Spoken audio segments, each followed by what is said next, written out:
হ্যাঁ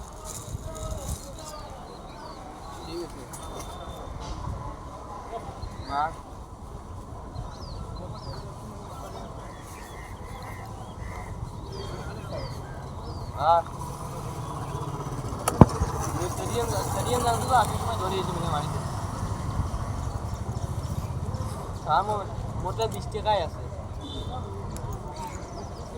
করে দেবেন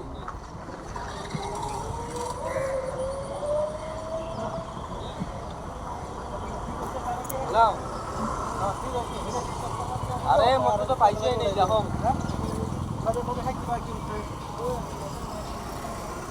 দেখো আমার পাইছে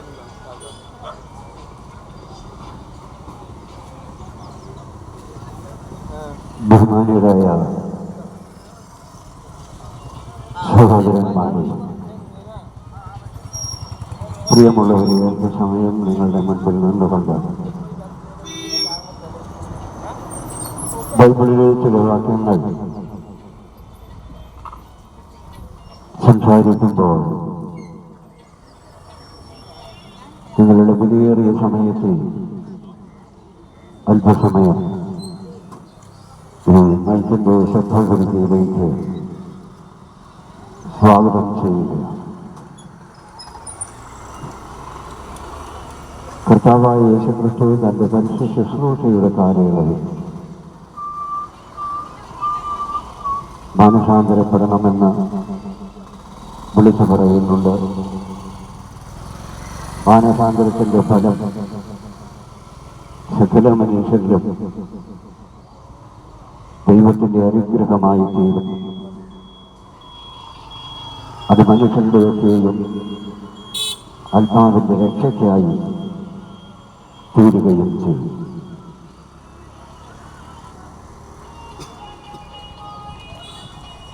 കാരണം സകല മനുഷ്യർക്കും ഈ ലോകം അനുകൂലമല്ല, പ്രതികൂലമാണ്. അപ്പോൾ പ്രതികൂലമായ സാഹചര്യങ്ങളെ അതിജീവിക്കുവാൻ വേണ്ടി മനുഷ്യർക്ക് തന്ന ഉപദേശമാണ് മാനസാന്തരപ്പെടുക എന്നുള്ളത്. ദൈവത്തിൽ വിശ്വസിക്കുക എന്നുള്ളത്. അപ്പോൾ തീർച്ചയായും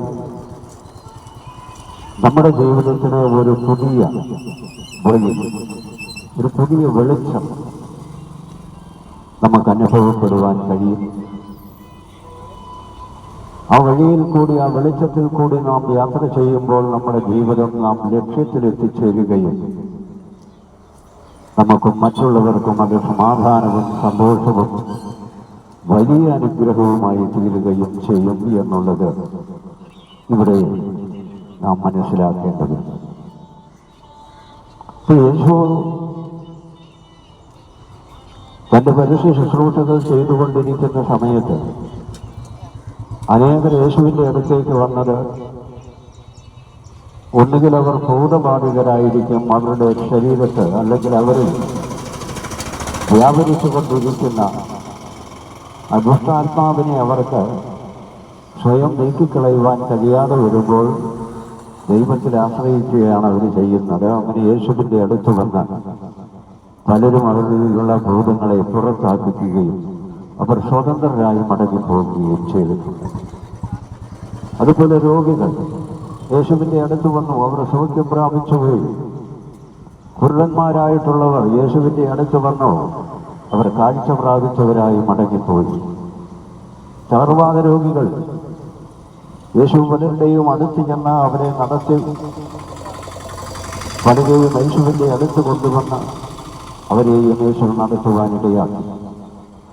ഇപ്പോഴന്നും ഇന്നും ജനം ഏറ്റവും അധികം ദൈവത്തിൽ ആശ്രയിക്കുവാൻ ആഗ്രഹിക്കുന്ന ഏക കാരണം സൗഖ്യവും വിടുതലും മാത്രമാണ്. അപ്പോഴത് ഈ ലോക ജീവിതത്തിൽ മാത്രം നമുക്ക് ഉപകാരം ചെയ്യുന്നതാണ്.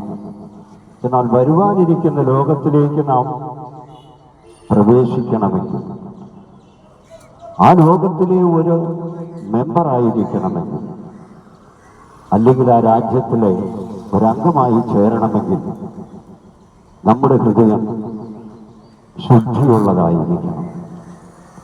നമ്മുടെ ഹൃദയം ശുദ്ധിയുള്ളതാണെന്ന് നമുക്ക് ഒന്ന് പറയുവാൻ കഴിയുമോ? അങ്ങനെ പറയുവാൻ എനിക്ക് തോന്നുന്നത് ആർക്കും കഴിയുകയില്ല എന്നുള്ളത്. എൻ്റെ ഹൃദയം സകല പാപവും നീങ്ങി ശുദ്ധീകരിക്കപ്പെട്ടതാണ്, ഞാൻ ശുദ്ധിയുള്ളവനാണ് എന്ന്. അങ്ങനെ മനുഷ്യൻ ശുദ്ധിയുള്ളവനായി തീരുവാൻ വേണ്ടി അവൻ്റെ ഹൃദയം ശുദ്ധീകരിക്കുവാൻ വേണ്ടി യേശു ഭൂമിയിലേക്ക് വരികയും കാൽവരിയിൽ 2 കള്ളന്മാരുടെ മധ്യത്തിൽ ക്രൂശിക്കപ്പെടുകയും അടക്കപ്പെട്ട് 3-ാം നാൾ ഉയർത്തെഴുന്നേറ്റ് സ്വർഗത്തിലേക്ക് കരയേറി പോവുകയും ചെയ്തത് എന്ന് നമുക്ക് കാണുവാൻ കഴിയും. അപ്പോൾ നാം ശുദ്ധിയുള്ളവരായി തീരണം, നിർമ്മല ഹൃദയമുള്ളവരായി തീരണം, മാനസാന്തരമുള്ളവരായി തീരണം, ഹൃദയശുദ്ധിയുള്ളവരായി തീരണം. കർത്താവായ യേശുക്രിസ്തുവിൻ്റെ 2ാമത്തെ വരവിൽ അവൻ ഒരുക്കിയിരിക്കുന്ന നിത്യതയിൽ നാം അവനോടുകൂടെ ഭക്ഷിക്കണം. ഇതിനൊക്കെയും വേണ്ടിയാണ് യേശു കാൽവരിയിൽ ക്രൂശിക്കപ്പെട്ടത്. അപ്പോൾ പ്രിയമുള്ളവരെ, നമ്മുടെ ഹൃദയത്തിലാണ് നാം ദൈവത്തിൽ വിശ്വസിക്കേണ്ടത്. യേശു പറഞ്ഞു, ഞാൻ നിങ്ങളെ സൗഖ്യമാക്കും, സൗഖ്യമായിരിക്കുന്നു, സൗഖ്യമാകും എന്നൊക്കെ പറഞ്ഞിരിക്കുന്നു. കാരണം ഞാനത് പറയുവാനുള്ള കാരണം, നമ്മുടെ ജീവിതത്തിൽ ഒരു രോഗമോ അല്ലെങ്കിൽ അതുപോലെ നാം ദൈനംദിനം വേദന അനുഭവിക്കുന്നതായ, നമ്മെ ഭാരപ്പെടുത്തുന്നതായ ഒരു കാര്യം നമ്മളെ അലട്ടിക്കൊണ്ടിരിക്കുകയാണെങ്കിൽ അതിൽ നിന്നൊരു മോചനത്തിന് വേണ്ടി നാം ദൈവത്തോട് അതികഠിനമായി പ്രാർത്ഥിക്കുകയും അപേക്ഷിക്കുകയും ചെയ്യും. എന്നാൽ ആ പ്രാർത്ഥനയ്ക്കൊന്നും ഒരു മറുപടിയും നമുക്ക് ലഭിച്ചില്ലെന്ന് വരാം. നാം ലഭിക്കാതിരിക്കുമ്പോൾ നാം ദൈവത്തിൽ നിന്ന് പിന്മാറിപ്പോവുകയോ നമ്മുടെ വിശ്വാസം ത്യജിച്ചു കളയുകയോ അല്ല ചെയ്യേണ്ടത്. കാരണം യേശു പറഞ്ഞിരിക്കുന്നത് വാഗ്ദത്തം, ഞാൻ നിങ്ങളെ സൗഖ്യമാക്കും എന്നുള്ളതാണ്. അങ്ങനെ സൗഖ്യമാക്കുന്ന ആ ദൈവം നമ്മുടെ അടുത്തുണ്ട്, നമ്മോട് കൂടെയുണ്ട്. ഇവിടെ മത്തായിയുടെ സുവിശേഷം 9-ാം അധ്യായം അതിൻ്റെ 29-ാമത്തെ വാക്യം പറയുന്നത്, അവൻ അവരുടെ കണ്ണ് തൊട്ട് നിങ്ങളുടെ വിശ്വാസം പോലെ നിങ്ങൾക്ക് ഭവിക്കട്ടെ എന്ന് പറഞ്ഞു. അപ്പോൾ 2 കുരുടന്മാർ യേശുവിൻ്റെ അടുത്തേക്ക് വന്നവരോട് കാഴ്ചയില്ല, ഞങ്ങൾക്ക് കാഴ്ച തരണം എന്ന് പറഞ്ഞപ്പോൾ യേശു അവരുടെ കണ്ണ് തൊട്ട് അവരോട് പറഞ്ഞത്, നിങ്ങളുടെ വിശ്വാസം പോലെ നിങ്ങൾക്ക് ഭവിക്കട്ടെ എന്നായിരുന്നു. അപ്രകാരം അത് സംഭവിച്ചു. എന്നാൽ മറ്റൊരു കുരുടൻ അങ്ങനെ സംഭവിക്കണമെന്നില്ല.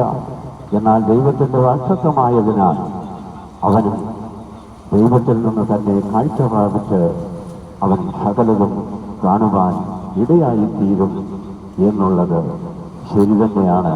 പ്രിയമുള്ളവരെ, അതാണ് തിരുവചനം നമ്മെ പഠിപ്പിക്കുന്നത്. മത്തായിയുടെ സുവിശേഷം 8-ാം അധ്യായം അതിൻ്റെ 13-ാമത്തെ വാക്യം പറയുന്നത്, പിന്നെ യേശു ശതാധിപനോട് പോക, നീ വിശ്വസിച്ചതുപോലെ നിനക്ക് ഭവിക്കട്ടെ എന്ന് പറഞ്ഞു.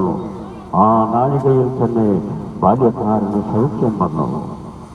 കാരണം ഒരു പടയാളി ഒരു ഉദ്യോഗസ്ഥനാണ്.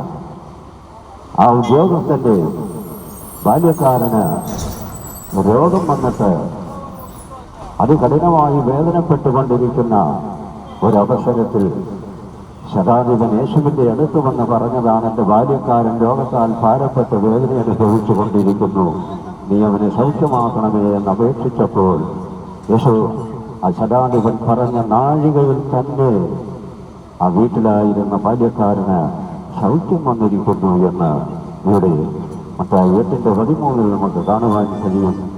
മത്തായി 9:22 യേശു തിരിഞ്ഞ് അവളെ കണ്ടപ്പോൾ, മകളെ,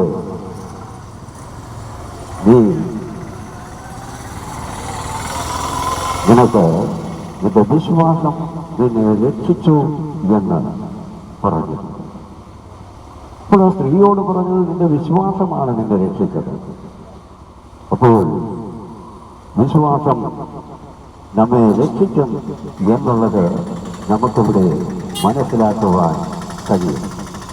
അപ്പോൾ വിശ്വസിക്കുന്ന മനുഷ്യന്റെ ജീവിതത്തിൽ അപ്പോൾ തന്നെ ഒരു മറുപടി ലഭിച്ചില്ല എങ്കിലും ദൈവത്തിന്റെ വാറ്റത്വമാകയാൽ അവന്റെ ജീവിതത്തിൽ പിന്നെ എപ്പോഴെങ്കിലും അവന് വാറ്റത്വം ലഭിക്കുക തന്നെ ചെയ്യും. ലൂക്കോസ് 17:19 അവനോട് എഴുന്നേറ്റ് പൊയ്ക്കൊള്ളുക, നിന്റെ വിശ്വാസം നിന്നെ രക്ഷിച്ചിരിക്കുന്നു എന്ന് പറഞ്ഞു. അപ്പോൾ ഇവിടെയും വിശ്വാസം മനുഷ്യനെ രക്ഷിക്കുന്നു എന്ന് നമുക്ക് കാണുവാൻ കഴിയും. കാരണം നമ്മുടെ ഹൃദയത്തിൽ ദൈവത്തോടുള്ള വിശ്വാസം എത്ര വലുതാണോ അത്രയ്ക്കും വലുതായിരിക്കും നമ്മളെ സൗഖ്യവും എന്ന് ഇവിടെ നമുക്ക് കാണുവാൻ കഴിയും. ആകയാൽ പ്രിയമുള്ളവരെ, യേശുക്കർത്താവിൽ നാം വിശ്വസിക്കുന്നുവെങ്കിൽ തീർച്ചയായും നാം ശുദ്ധീകരിക്കപ്പെടുന്നവരും നാം മനസാന്തരപ്പെട്ട് ഈ ലോകത്ത് നല്ല സമാധാനത്തോടെ സന്തോഷത്തോടെ സ്നേഹത്തോടെ വസിക്കുന്നവരും ആയിത്തീരുമെന്ന തിരുവചനം നമ്മെ ബോധ്യപ്പെടുത്തുന്നു. ഈ വചനങ്ങളാൽ ദൈവം നിങ്ങളെ ധാരാളമായി അനുഗ്രഹിക്കട്ടെ എന്ന പ്രാർത്ഥനയോടെ ഞാൻ എൻ്റെ വാക്കുകൾ ഇപ്പോഴിവിടെ അവസാനിപ്പിക്കുന്നു.